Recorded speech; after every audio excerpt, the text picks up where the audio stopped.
नमः सिद्धेभ्यः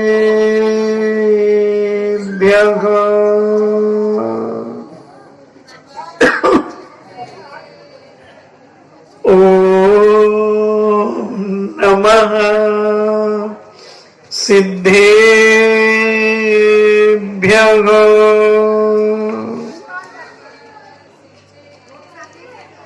पंच परमेष्टि भगवान की अहिंसामयी वीतराग विश्व धर्म की देवादिदेव 1008 श्री आदिनाथ भगवान की देवादिदेव 1008 चिंतामणि घोर उपसर्ग विजेता श्री पार्श्वनाथ भगवान की देवादिदेव 1008 शासन नायक बाल ब्रह्मचारी भगवान महावीर स्वामी की परम पूजनीय आचार्य श्रोमणि गुरुवर श्री कुंद कुंद महामुनिराज की परम पूजनीय आचार्य श्रोमणि गुरुवर श्री विद्यासागर जी महामुनिराज की परम पूजनीय निर्यापक श्रमण मुनि श्री सुधा सागर जी महाराज की परम पूजनीय तपोदय अतिशय क्षेत्र की उत्तम सत्य धर्म की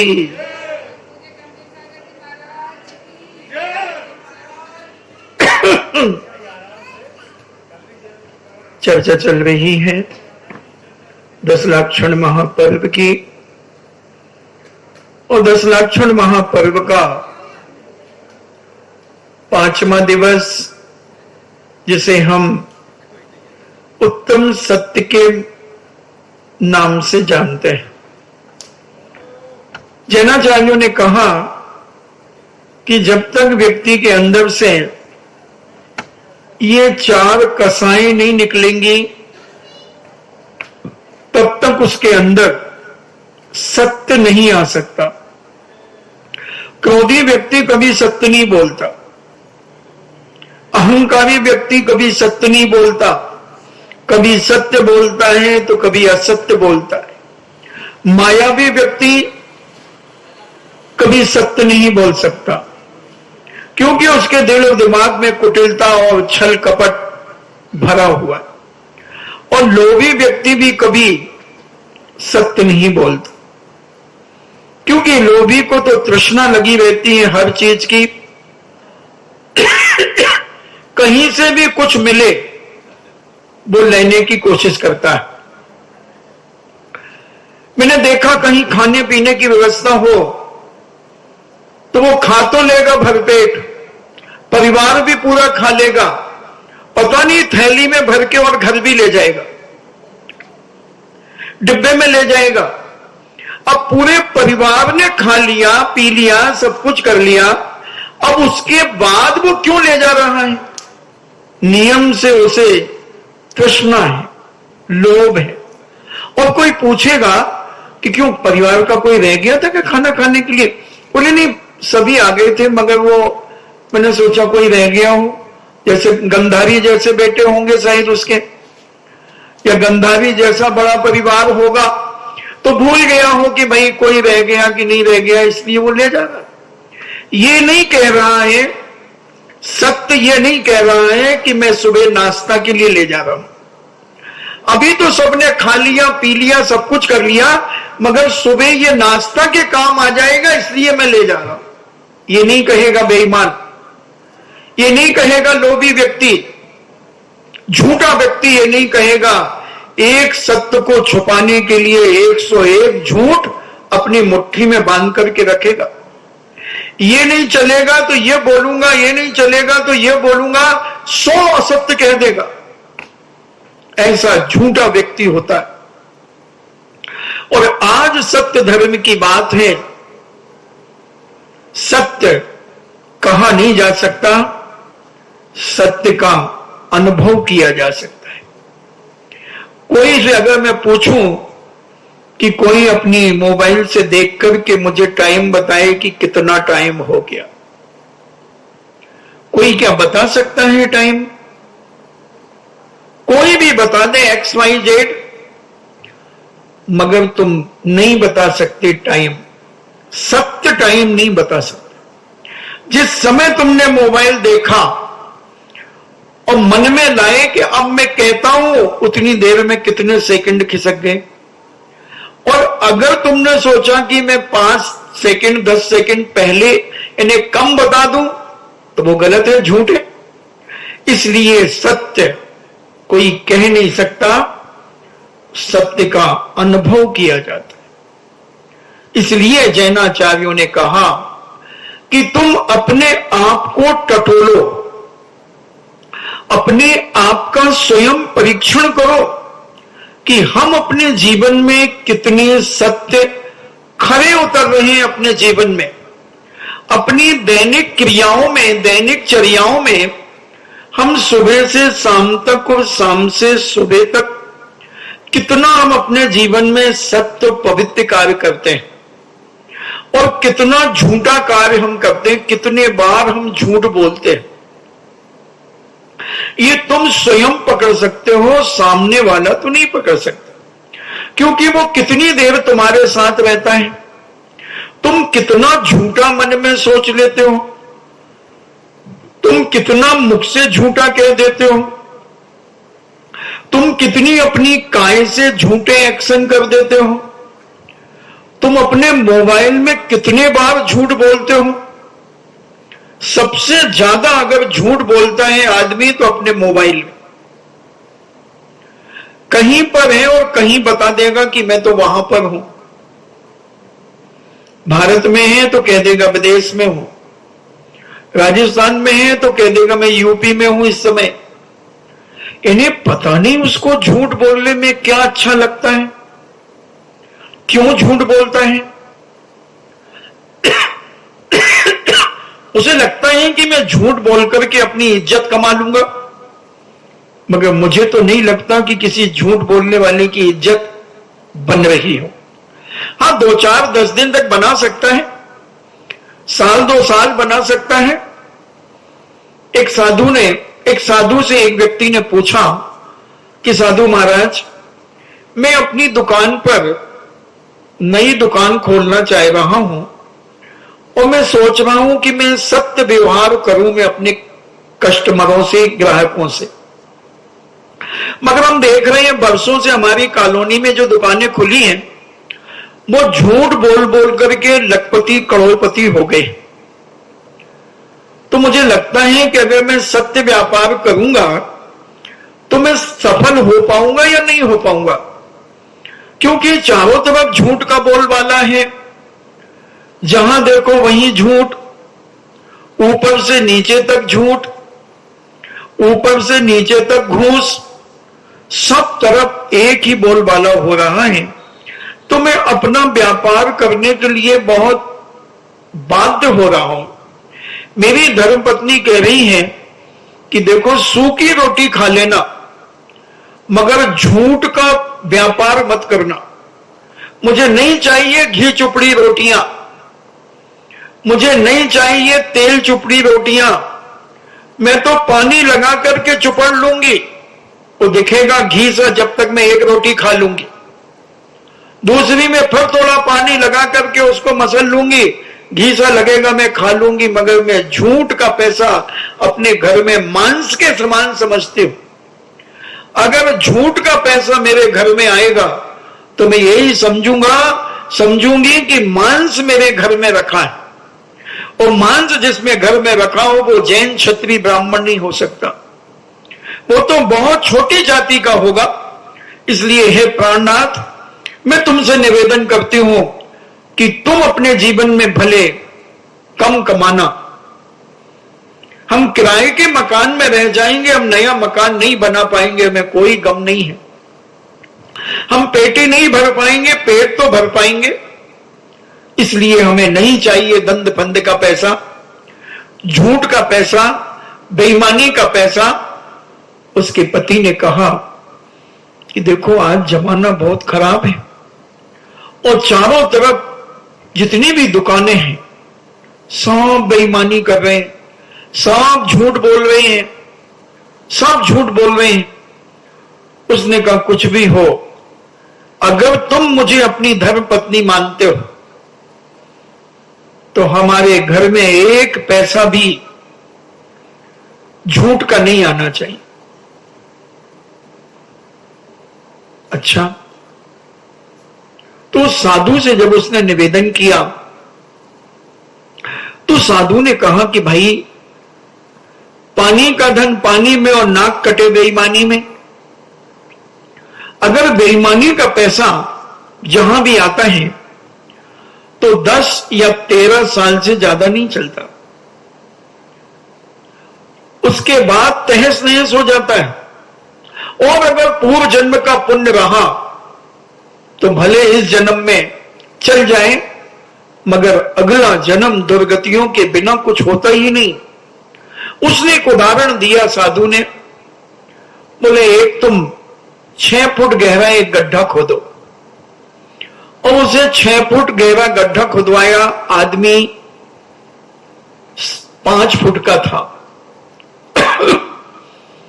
और उससे कहा कि इसमें खड़े हो जाओ। और साधु ने एक टैंकर बुला करके उसमें पानी डाला, घुटने तक पानी डाला। गर्मी का समय था। उससे पूछा कैसा लग रहा है?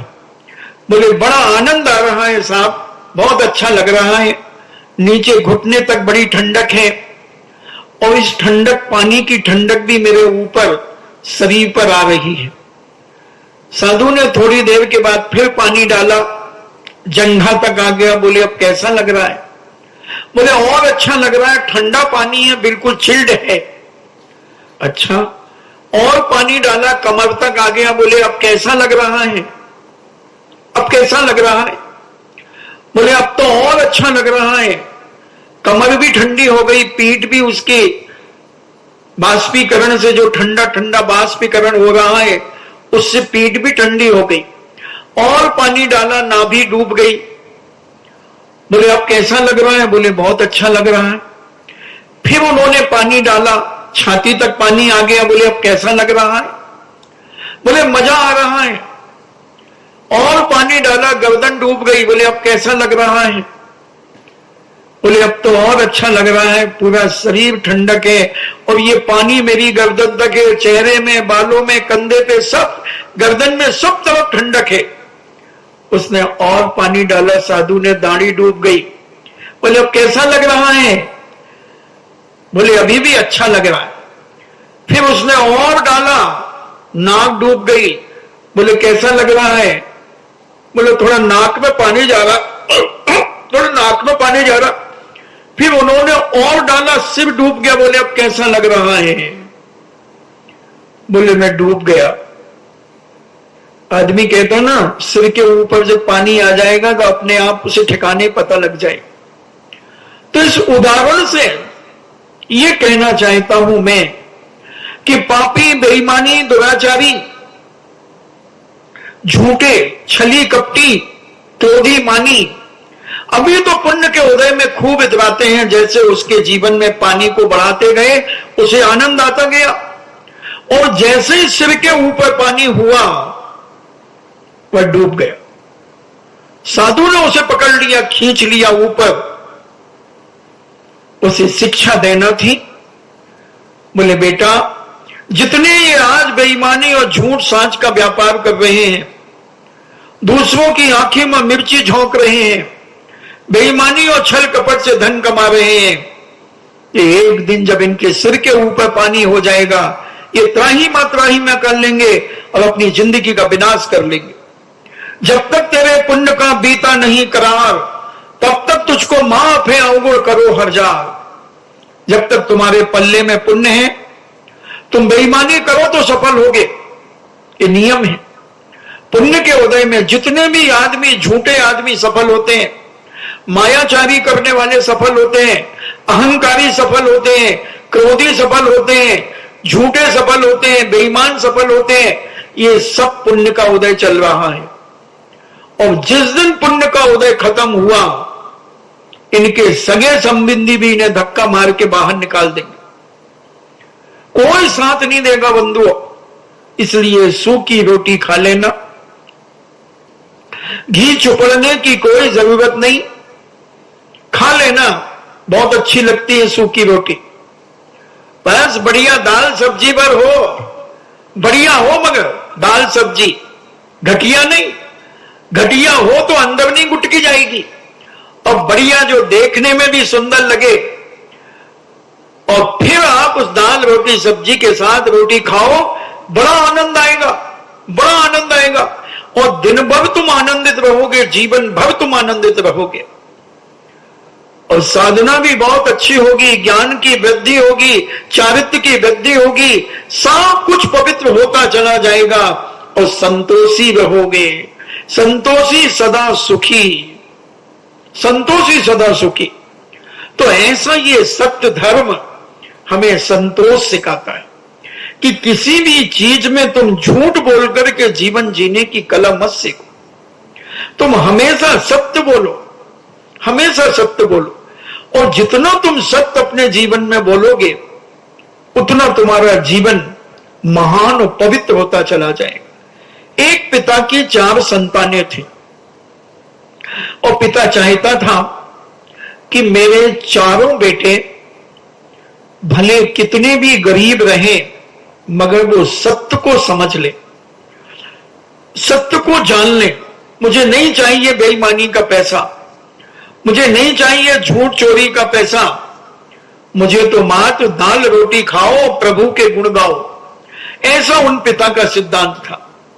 पिता के बेटे जैसे जैसे बड़े होते गए, बाहर पढ़ने को जाने लगे, तो पिता ने कहा, बेटा मैं जानता हूं कि तुम अब पढ़ने जा रहे हो, और तुम सत्य सीख करके आना, सत्य सीख करके आना। ठीक है पिताजी। बड़ा बेटा चला गया विदेश व्यापार करने के लिए, और व्यापार करके नौकरी करने लगा। दूसरा बेटा भी कुछ सालों में, 1-2 साल में वो भी बाहर चला गया। तीसरा भी चला गया, चौथा बेटा भी चला गया। चारों बेटे पढ़ने बाहर गए, पढ़ करके नौकरियां करने लगे, व्यापार करने लगे। और पिता की हालत थोड़ी अब शिथिल होने लगी, तो पिता ने चारों बेटों को खबर की कि बेटे एक बार तुम चारों मिलकर के मेरे पास आ जाओ, मैं तुम्हें देखना चाहता हूं कि जो मेरी तमन्ना थी, जो मेरी भावना थी, वो तुमने सत्य अपने जीवन में ग्रहण किया है या नहीं किया। मैं एक बार देखना चाहता हूं कि जीवन का कोई भरोसा नहीं बेटा, जीवन एक पानी का बुलबुला है, जीवन एक कांच का बर्तन है, कब फूट जाए और कब टूट जाए कुछ नहीं कहा जा सकता। इसलिए बेटा तुम एक साथ आ जाओ। चारों बेटों ने अपनी तारीख निश्चित की और एक साथ अपने घर पर आए। पिता ने बहुत स्वागत किया उनका, मां ने बहुत स्वागत किया। बेटे सब दृश्य देख करके आश्चर्यचकित हुए। पिता ने कहा बैठो बेटा, और बेटे बैठ गए। बड़े बेटे से पूछा, बेटा क्या सत्य सीखा? तो उसने सत्य की बहुत सारी परिभाषाएं, सत्य की बहुत सारी गाथाएं, ऋचाएं सुना दी। पिताजी ने कहा मजा नहीं आया बेटा, तुम सत्य सीख करके नहीं आ पाए। दूसरे बेटे से पूछा, उसने भी सत्य की बातें कही, सत्य की बातें सुनाई, और 1 लाख रुपया पिता के सामने रख दिया। पिता खुश नहीं हुआ, पिता खुश नहीं हुआ। तीसरे बेटे से पूछा, बेटा तुमने सत्य सीखा? उसने कहा, पिताजी मैंने सत्य के बहुत सारे श्लोक कंठस्थ याद कर लिए हैं। कुरल काव्य में जो सत्य की बात कही वो मैंने पढ़ ली है। जैन धर्म में जो सत्य की बातें कही वो मैंने पढ़ ली है, और आपकी आज्ञा हो तो मैं सुना सकता हूं। और उसने $1 लाख पिता के सामने रख दिए। पिता खुश नहीं हुआ। पिता की आंखें छलछलाने वाली ही थी कि मेरे 3 बेटे तो बर्बाद हो गए। ये तो धन दौलत के चक्कर में पड़ गए, और ये धन जो दिखा रहा है ये नियम से बिना झूठ और छल और कपट के नहीं आ सकता। इतना ज्यादा धन पेट भरने के लिए छल कपट और झूठ करने की जरूरत नहीं है, मगर पेटी भरने के लिए छल कपट और झूठ की जरूरत के बिना पेटी भर ही नहीं सकती। चौथा बेटा पूछा, बेटा तुम सत्य लेकर के आए हो? वो तत्काल उठा, उसने पिता के चरणों में ढोक लगाई, मां के चरणों में ढोक लगाई, तीनों भाइयों के चरणों को छुआ और पिता से जय जिनेंद्र किया, मां के चरण छू करके जय जिनेंद्र किया, तीनों भाइयों से जय जिनेंद्र किया और कहा, पिताजी मैं जब से घर से गया हूं प्रतिदिन मैं जिनेंद्र भगवान का अभिषेक करता था, पूजन करता था और स्वाध्याय करता था। पिताजी मैं ज्यादा कुछ नहीं कमा पाया। पिताजी मैं 11,000 रुपए लाया हूं, क्योंकि मैंने अपने खर्चे बहुत व्यवस्थित बना करके रखे हैं।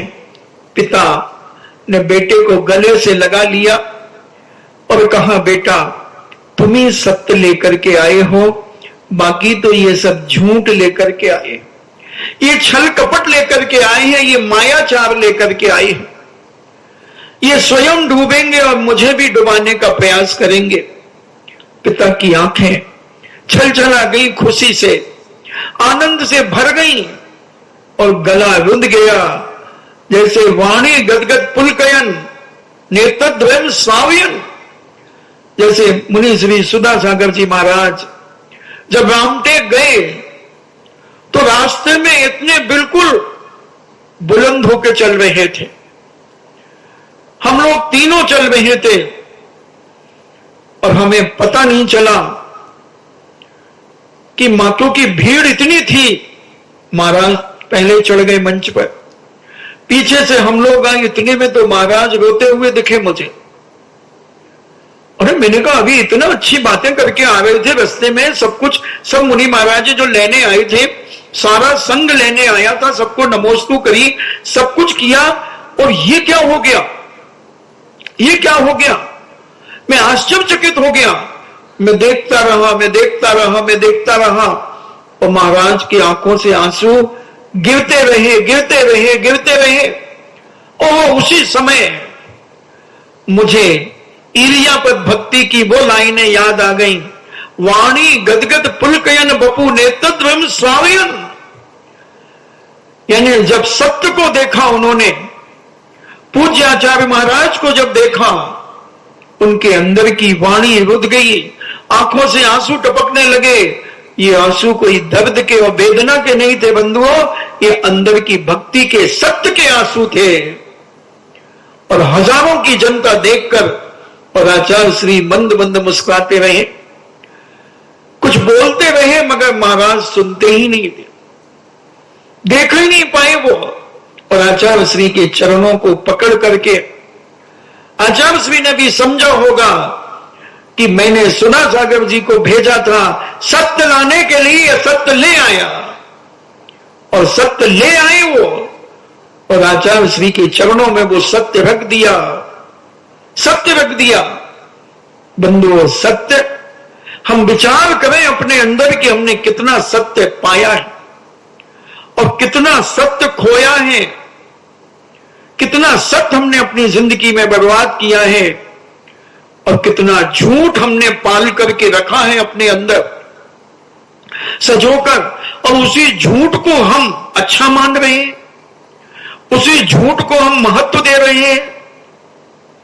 यही हमारी अज्ञानता है, यही हमारी बहुत बड़ी भूल है। सत्य में बहुत बड़ी ताकत है बंधुओं, बहुत बहुत बड़ी ताकत है। एक राजा था, मैं छोटी छोटी कहानियों के माध्यम से, छोटे छोटे दृष्टांतों के माध्यम से तुम्हें सत्य की रेखा पर पहुंचा दूंगा, झूठ की रेखा मिटा दूंगा तुम्हारे अंदर से। और सत्य के अंदर तुम्हें प्रवेश कराने का प्रयास मैं करूंगा कि तुम्हें सत्य को समझ लो और अपने अंदर बैठी हुई झूठ, छल कपट, अहंकार, अभिमान, क्रोध, इन सबको निकाल करके फेंक दो और इस सत्य की पहचान कर लो कि सत्य क्या है। तो एक राजा का राजकुमार कुसंगतियों में पड़ गया, कुसंगति में पड़ गया और राजा इतना दुखी हो गया, इतनी शिकायतें उसकी मिलने लगी कि आए दिन राजा के पास राजकुमार की शिकायत। राजकुमार ने वहां चोरी कर ली, राजकुमार ने चोरी कर ली, राजकुमार ने वहां लूटपाट कर ली, राजकुमार ने वहां मारपीट कर दी, वहां गाली गलौज कर दी, अनेक अनेक अत्याचारों की शिकायतें। राजा बड़ा दुखी हो गया। राजा ने राजकुमार को कहा कि तुम हमारे राज्य से निकल जाओ, मैं नहीं चाहता ऐसा बेटा, ऐसा राजकुमार मुझे नहीं चाहिए। मैं अपना राज्य बिना उसके किसी को दे दूंगा, मगर ऐसे दुराचारी और पापी और झूठे को मैं अपनी राजगद्दी नहीं दूंगा, तू राज्य से निकल जा। राजकुमार भी बात का पक्का था, निकल गया निकल गया और राजा ने कहा कि मेरी राज्य की सीमा से बाहर चला जा, जहां जहां तक मेरा राज्य है उस राज्य में तूने अगर शकल दिखा दी तो ध्यान रखना, मैं सेनापति के द्वारा तुझे समाप्त करा दूंगा। सत्यवादी राजा था, क्योंकि राजा न्यायप्रिय था, जो प्रजा के साथ निर्णय करता था, न्याय करता था, वही राजकुमार के साथ न्याय किया और उसके जो भी संगी साथी थे उन सबको भी साथ में निकाल दिया। राजकुमार था, बुद्धिशाली तो था, संगति में पड़ गया था और निकल गया। निकल गया, उसने विचार किया कि मेरा पिता हमेशा सत्य बोलता है, सच कहना, खुश रहना, न राहु का लेना और न केतु का देना। जो आदमी सत्य बोलता वो कभी भयभीत नहीं होता, किसी के दबाव और प्रभाव में नहीं आता, किसी के बंधन में नहीं रहता, और जो कहता डंके की चोट पे कहता है। तो उसने कहा मेरा पिता सत्य तो बोलता था और सत्य निर्णय देता था, सारी प्रजा मेरे पिता के साथ है, सारी जनता जनार्दन मेरे पिता के साथ है, सारी सेना पिता के साथ है, कोई भी मेरे साथ नहीं है। उसने कहा मैं भी सत्य बोलूंगा। अब उसने एक साधु संत के पास जाकर नियम लिया, क्या साधु जी सत्य बोलने में मेरा जीवन चल जाएगा? साधु ने कहा किसने मना किया बेटा, सत्यमेव जयते, जहां सत्य होता वहां जय होती है। उसने कहा अच्छा? बोले हाँ। तो बोले लो मुझे आशीर्वाद दो कि मैं जिंदगी में कभी झूठ नहीं बोलूंगा, मैं सत्य बोलूंगा, जो बोलूंगा सत्य बोलूंगा, सत्य के अलावा कुछ नहीं बोलूंगा। ठीक है, राजकुमार तो था ही, शरीर से सुंदर भी था, सब कुछ संपन्न था, और वह धीरे धीरे बढ़ता गया और एक दूसरे राजा के यहां पर राज दरबार में गया। बढ़िया कपड़े अपड़े पहना था। लोगों ने पूछा आप कौन है? बोले चोर। उसने कहा चोर हूं। लोगों ने कहा भाई राजा साहब का कोई रिश्तेदार होगा, ऐसा सुंदर बना हुआ, कपड़े अच्छे पहना है, टिपटॉप पहना है, सब कुछ किया है, और बड़ा रौब से कह रहा चोर। पूरे राजमहल में घूमता रहा और सब प्रकार से निगाहें डाली उसने। राजा साहब ने भी सोचा कोई मेहमान आया होगा बाहर से, होगा किसी रानी साहिबा का भाई बंद होगा, भतीजा होगा, कोई होगा। और उसने एक दिन सबसे बढ़िया नस्ल का जो घोड़ा था वो घोड़ा पे बैठा और एड़ लगाई और निकलने लगा। सारे लोगों ने सैल्यूट मारा। गेट पे जब उससे पूछा कौन हो तुम? बोले चोर। तो सबने सोचा मजाक कर रहा है, राजा का आदमी है, अगर अपन कुछ कहते हैं तो अभी हंगामा खड़ा करवा देगा, और निकल गया इत्मीनान के साथ। सुबह जब राजा साहब को घोड़ा चाहिए था और राजा साहब ने देखा घोड़ा कहां है, घोड़ा लाओ, तो जो घोड़ा लाता था वह घुड़सवार, उसने देखा, बोले मालिक घोड़ा तो है नहीं यहां पर। तो सबसे चौकीदारों से पूछा घोड़ा कौन ले गया? बोले महाराज घोड़ा वो आपके कोई रिश्तेदार थे, वो कल घोड़ा ले गए, मैंने उनसे पूछा तो बोले चोर। उनसे पूछा तुम कौन हो, तो बोले चोर। तो राजा ने कहा तुम नालायकों ने, जब उसने चोर कहा तो तुमने पकड़ा क्यों नहीं? बोले राजा साहब हम सोचे कि मजाक कर रहा होगा, क्योंकि लगते ही नहीं थे वो चोर जैसे। राजा ने घोषणा कर दी कि 72 घंटे के अंदर अगर मुलजिम नहीं पकड़ा गया तो घुड़साल से लेकर के और दरवाजे तक जितने चौकीदार हैं, इन सब चौकीदारों को मौत के घाट उतार दिया जाएगा। कोतवाल को बुलाओ। कोतवाल साहब आपको भी 72 घंटे की मोहलत दी जाती है कि आप चोर को पकड़ करके लाइए, और नहीं तो आपकी सारी संपत्ति जब्त कर ली जाएगी। कोतवाल थर थर कांपने लगा। राजा साहब ने कहा जाओ कैसे भी बने। कोतवाल ने चारों तरफ पुलिस पहुंचा दी, और वह राजकुमार, इधर का तो राजकुमार ही था, राजा साहब का बेटा था, और बड़े इत्मीनान से एक बहुत अच्छे बगीचे में, उद्यान में घोड़ा बांध करके और घास पे शयन कर रहा था।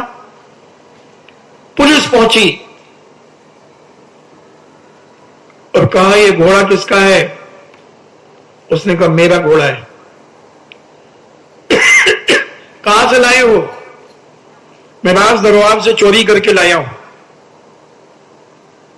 चलो आपको राजा बुला रहे हैं, चलो। घोड़े में बैठा पुलिस वाले राज दरबार में उसे लेकर के आए। राजा ने कहा तुम कौन हो? बोले चोर। कि तुमने घोड़ा चुराया? हां मैंने घोड़ा चुराया।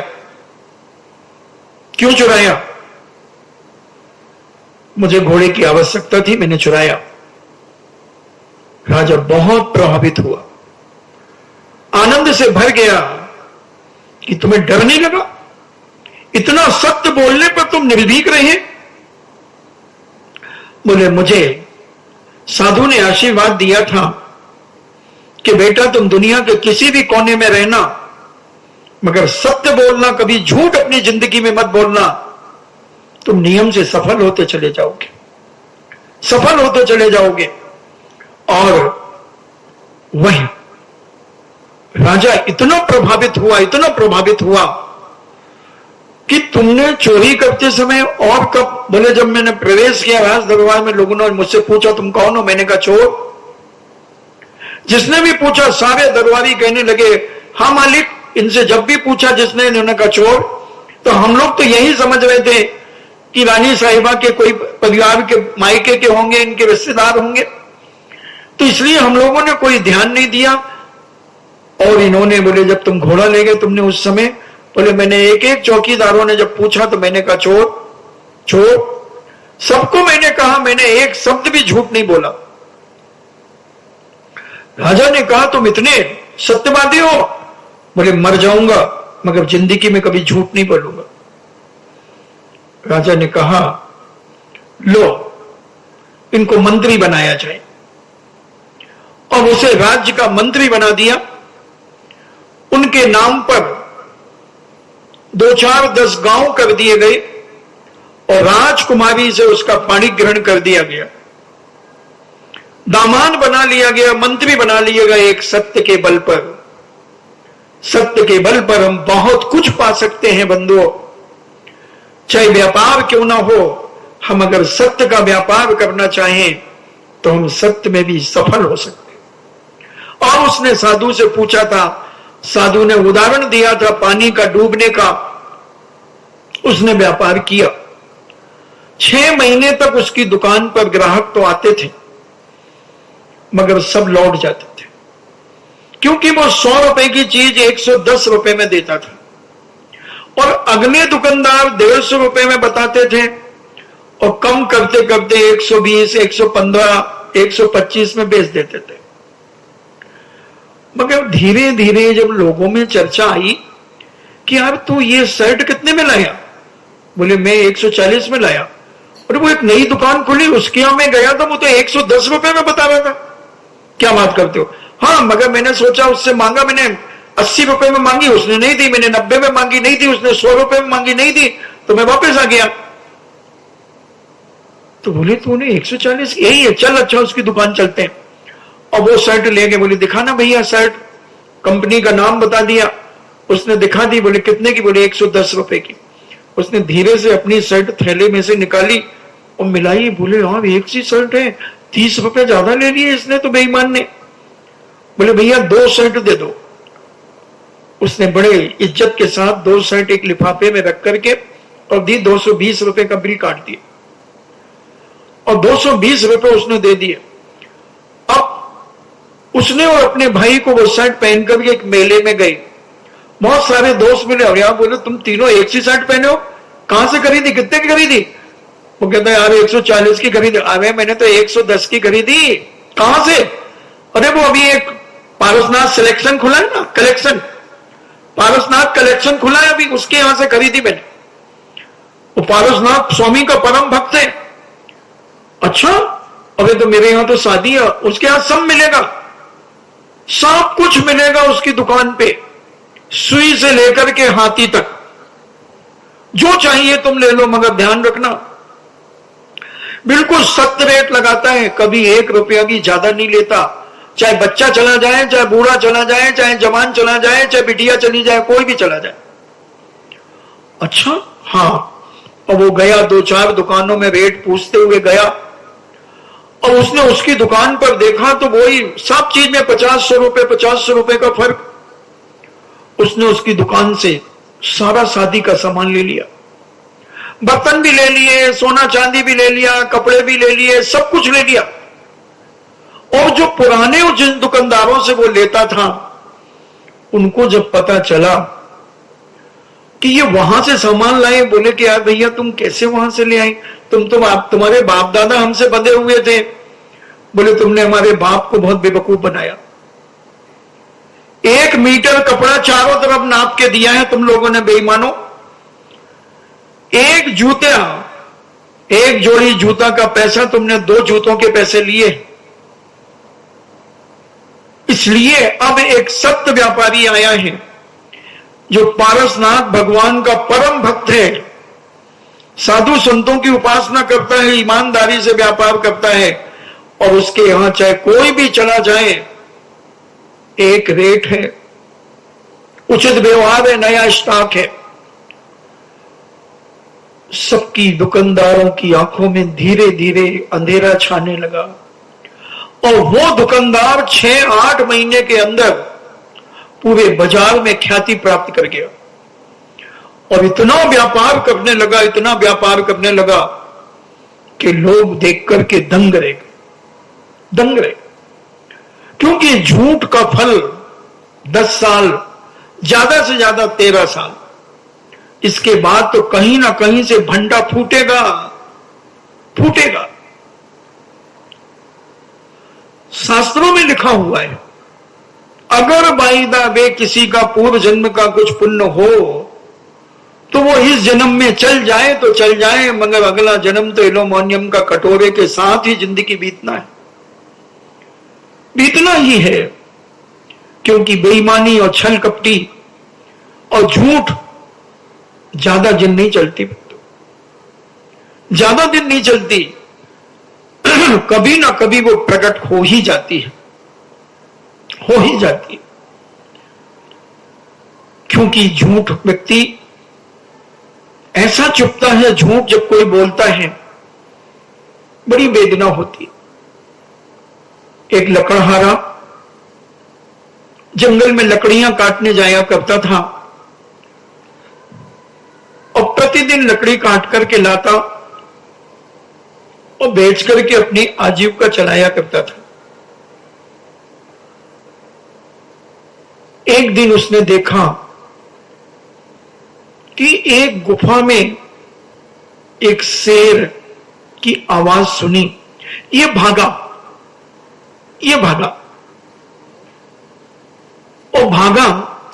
और ऊपर पेड़ पर चढ़ गया।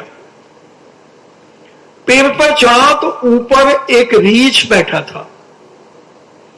शेर नीचे पेड़ के नीचे इसलिए था वहां कि ये रीछ नीचे उतरेगा तो मैं इसे खाऊंगा, और ये शेर से बचने के लिए चढ़ा। जब ऊपर चढ़ गया तो उसने देखा 5 फुट पर रीछ बैठा। शेर हंसा। अब कहां जाएगा दो पाटों के बीच, उधर रीछ और यहां शेर। अब बोल क्या करेगा, भाग। घंटे 2 घंटे हो गए। उस व्यक्ति ने सोचा कि शेर अब भागेगा। शेर तो बैठ गया जम के।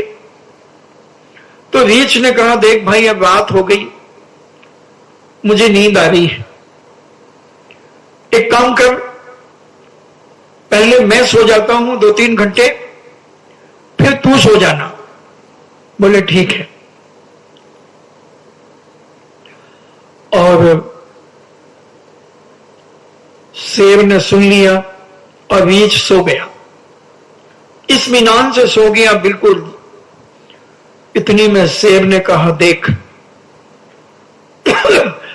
तू तो आदमी है, तू तो मरेगा पक्का, या तो मैं खाऊंगा या रीछ खाएगा, रीछ मारेगा तुझे। और मुझे बहुत जोरों से भूख लगी है, रीछ सो रहा है, तू धीरे से धक्का दे दे रीछ को और रीछ नीचे गिर जाएगा, मैं अपना काम करके चला जाऊंगा, तेरे भी प्राण बच जाएंगे। और उस आदमी ने जैसे ही हाथ रीछ को गिराने के लिए खड़ा हुआ, क्योंकि 5 फुट तो ऊपर था, उसी समय रीछ की नींद खुल गई। और रीछ ने देखा, समझ गया रीछ कि ये झूठा, बेईमान, छली कपटी। और रीछ इतना सलीमता रहा, सज्जन रहा, उसने कहा भैया अब तुम सो जाओ, मैं देखूंगा, अगर शेर आएगा तो फिर अपन दोनों मिलकर के उससे निपटेंगे। और आदमी सो गया, मगर आदमी को डाउट था, वो बनावटी सो गया। और शेर ने रीछ से कहा कि देख रीछ, जब तू सो रहा था तो मैंने इस आदमी से कहा था कि रीछ को नीचे गिरा दे, और ये गिरा ही रहा था कि तू जाग गया। अब ये बड़ी गहरी नींद में सो रहा है, तू इसे धक्का मार दे। रीछ कहता है, हे सिंहराज, मैं आदमी नहीं हूं, मैं आदमी नहीं हूं, मैं रीछ हूं। मैं त्रियंच योनि में मैंने जन्म लिया है, मगर पूर्व पाप कर्म के उदय से, मायाचारी और झूठ छल कपट करने से मैं रीछ पैदा हुआ हूं। अब ये गलती मैं अपनी जिंदगी में नहीं करूंगा कि मर करके पुनः मुझे त्रियंच योनि में जाना पड़े, दुर्गति में जाना पड़े। मैं इसे धक्का नहीं दूंगा, मैं इसे नहीं गिराऊंगा, मैं इसे नहीं गिराने दूंगा। और तुम अगर ऊपर चढ़ने की कोशिश करोगे तो हम दोनों मिलकर के तुम्हारा मुकाबला करेंगे। मैं इतना गिरा हुआ और पतित आदमी नहीं हूं कि जिसने मुझे शरण दी है, मुझे विश्वास दिया है, जिसने मेरे साथ सत्य का व्यवहार किया, मैं उसे नीचे गिरा दूं। उसने उसके झूठ, उसके मायाचारी को दबा लिया रीछ ने।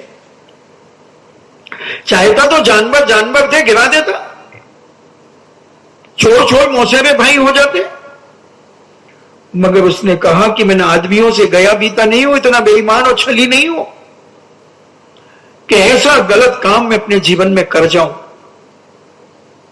बंधुओं, शिक्षा लेना, एक त्रियंच के अंदर कितनी सत्यता प्रकट होती है। और काश अगर उस जगह पर हम और तुम होते तो बोलो तुम क्या करते? गिरा देते तुम हिच को, किसी भी तरीके से गिरा सकते थे, क्योंकि अपने आप को तुम बचाना चाह रहे थे। हमें कभी कभी जानवर भी शिक्षा देते हैं। जानवर, जान यानी हमारे प्राणों को वरण करने वाला, हरण करने वाला नहीं।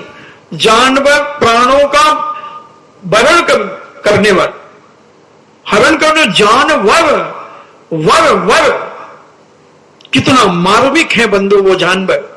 और आज हमारी बुद्धि जानवरों से भी गई बीती होती जा रही है, जानवरों से भी छोटी होती चली जा रही है।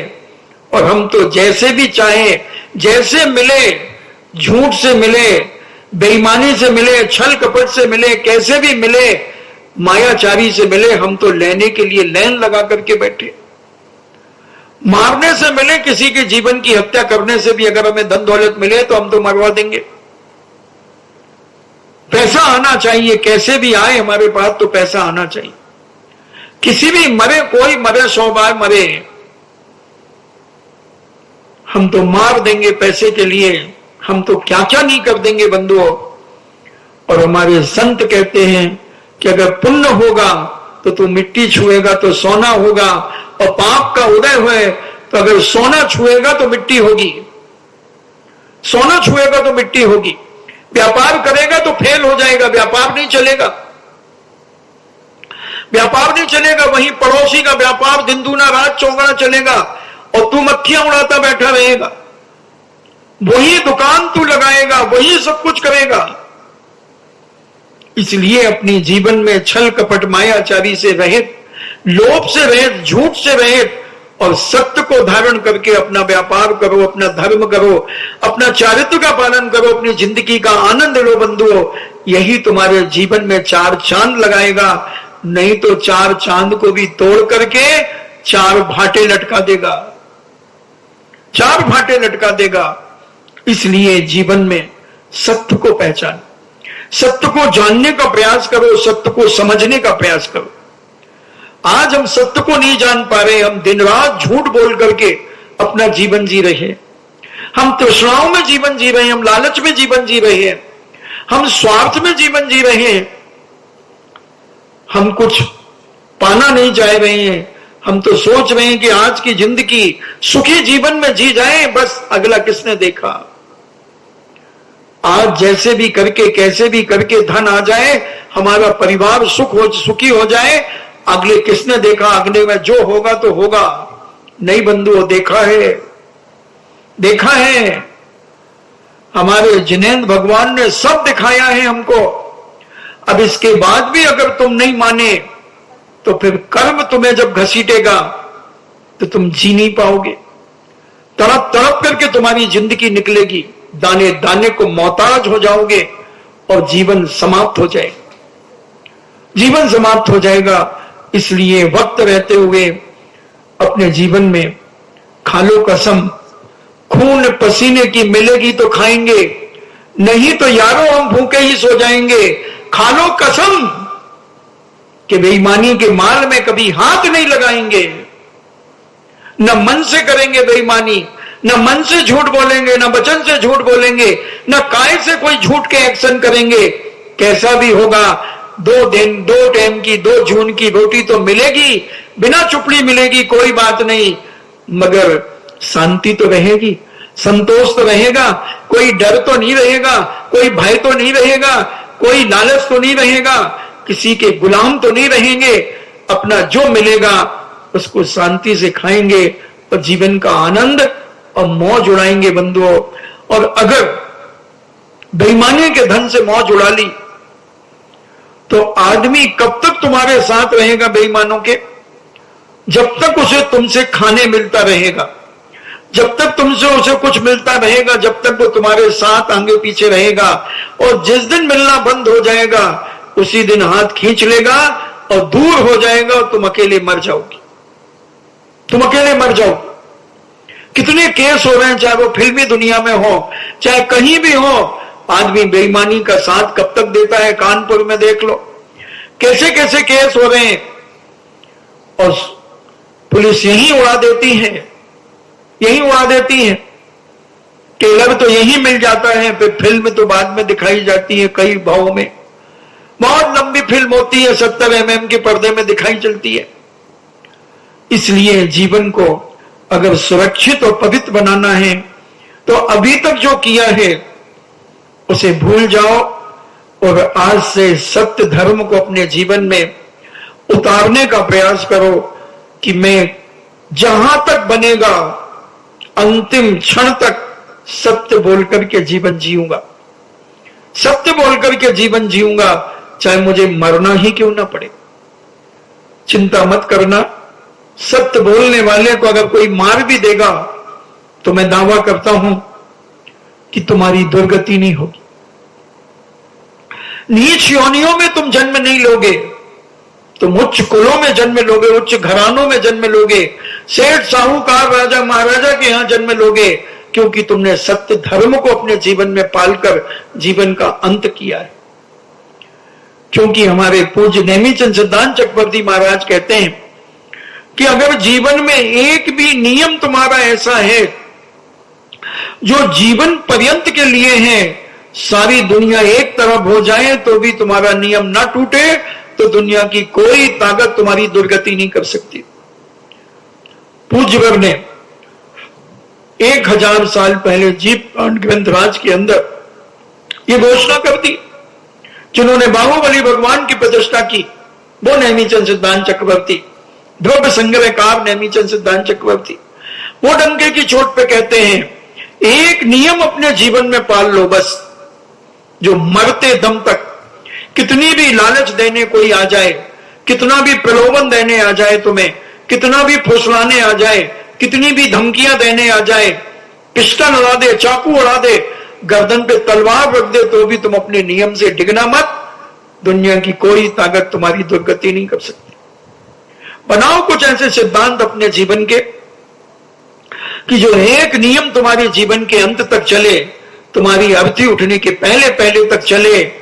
मैं कहता हूं बंधुओं, देवता आकर के तुम्हारे चरणों में नतमस्तक हो जाएंगे, देवता आकर के नतमस्तक होंगे। अपने नियम को दृढ़ रखो। खाद्य भील को देखो, एक कौवे के मांस का त्याग कर दिया, और जब पता चला कि मैं स्वर्ग में जाने वाला हूं तो संपूर्ण मांस का त्याग कर दिया, मर गया, मर गया। मगर उस भील की पर्याय से लाख गुना क्या करोड़ों गुनी गति अच्छी मिली। साक्षात श्री मंदिर स्वामी का समोसरण मिला, श्री मंदिर स्वामी का समोसरण मिला। एक सत्य नियम पर, एक त्याग पर, एक कौवे के मांस का नियम लिया, लाभ झुटलाने का प्रयास किया लोगों ने, मगर उसे झुटला नहीं पाए, और उस सत्य को उसने अपने जीवन के अंत तक ग्रहण किया। और आप, मेरी यही भावना है, प्रत्येक व्यक्ति कम से कम अपने जीवन में इस सत्य धर्म को स्वीकार करे।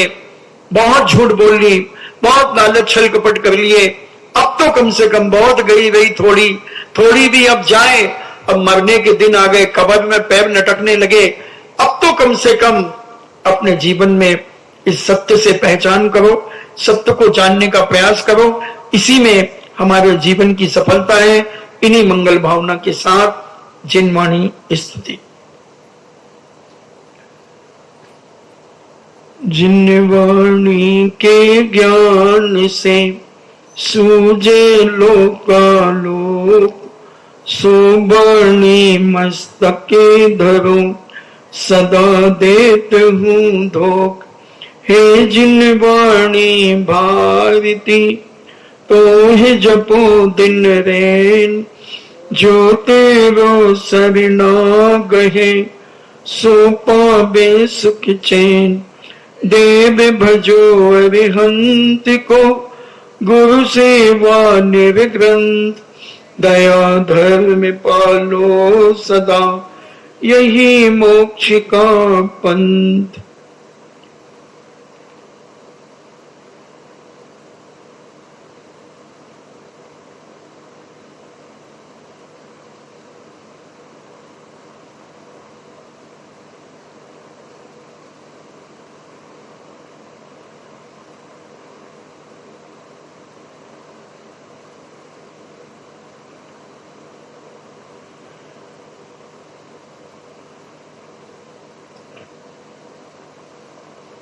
परम पूजनी द्वादशाओं जिनवाणी माता की सुत देवता सुत देवता सुत देवता जैनम जेतु शासनम जैनम जेतु शासनम जैनम जेतु शासनम।